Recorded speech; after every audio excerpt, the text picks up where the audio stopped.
ग्वालियर शहर के कंपू इलाके में रहने वाली 70 वर्षीय वृद्धा पारो आई की उसके ही घर में जिंदा जलने से मौत हो गई। वह वृद्धा खाना बनाकर बिस्तर पर पहुंची थी। ठंड के कारण उसने कमरे में हीटर चला दिया। अचानक शॉर्ट सर्किट से पहले बल्ब फिर हीटर में आग लग गई। वृद्धा को भी करंट लगा। कुछ ही देर में पूरा कमरा आग की लपटों से घिर गया। वृद्धा को चलने फिरने में परेशानी होती थी, इसलिए वह उठ भी नहीं पाई। कमरे में उसका पूरा शरीर झुलस गया। उसे गंभीर हालत में अस्पताल ले जाया गया, लेकिन उसे बचाया नहीं जा सका। कंपू थाना पुलिस ने मृतका के शव का पोस्टमार्टम कराकर परिजनों के सुपुर्द कर दिया है। कंपू थाना क्षेत्र के अंतर्गत मांडरे की माता चौराहे के पास रहने वाली 70 वर्षीय पारुबाई बाथम अपनी बेटी के साथ रहती थी। वह मजदूरी करने जाती थी। बीते रोज घर पर खाना बना रही थी। उनकी बेटी की तबीयत खराब थी, इसलिए वह दवा लेने के लिए गई थी। घर पर पारुबाई अकेली ही थी। हीटर पर खाना बनाती थी। जिस कमरे में हीटर रखा था उसी कमरे में बिस्तर और अन्य सामान भी रखा था, जिसमें आग लग गई।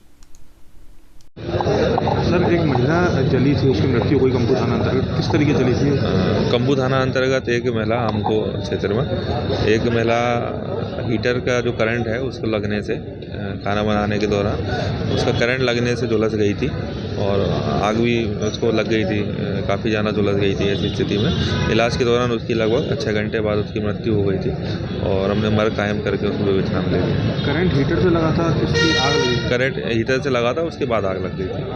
महिला की? हाँ, महिला की से। महिला कितनी उम्र कितनी थी? वो महिला वृद्ध महिला थी, लगभग 65-70 साल बात हो उस उम्र में। क्या अकेली थी उस समय जब? हादसे के समय और घर के जो सदस्य थे वो मौजूद नहीं थे और चिल्लाने पर, चीख पुकार करने पर और लोग एकत्रित हुए थे, तब तक महिला जल चुकी थी।